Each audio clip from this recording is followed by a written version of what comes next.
জরুরি নয় সবার কথায় রিয়্যাক্ট করবেন, সবার কাছে প্রুফ করার জন্য লেগে পড়বেন বা ঝগড়া করবেন, কি এটা ঠিক নয়। এতে কি হবে? এতে আপনার যে এনার্জি সেটা নষ্ট হবে। আপনি শুধুমাত্র আপনার যে ইন্টেনশন সেটাকে সঠিক রাখুন।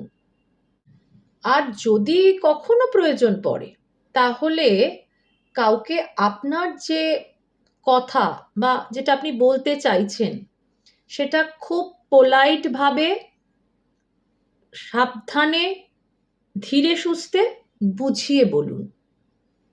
কেননা আপনার যে কথা বা ভাবনা আপনি যখন কাউকে বলছেন, অর্থাৎ আপনার অপোজিটে যে মানুষটি রয়েছেন সেই মানুষটি সেই বিষয়টাকে সেইভাবেই বুঝবে, তার যে দৃষ্টিভঙ্গি, তার যে মানসিকতা, তার যে ভাবনা, তার ওপর বেস করেই।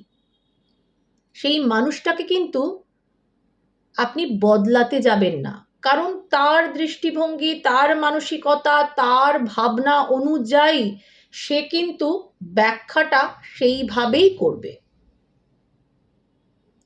যেমন ধরুন একটা গ্লাসে হাফ গ্লাস জল রয়েছে, একজন মানুষ ওটা দেখে বলবে যে ওই গ্লাসে হাফ গ্লাস জল রয়েছে, আর আরেকটা মানুষ সেম গ্লাস দেখে কি বলবে?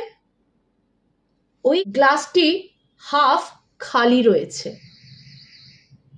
তাহলে গ্লাস একটা, দুটো মানুষের দৃষ্টিভঙ্গি দু রকম।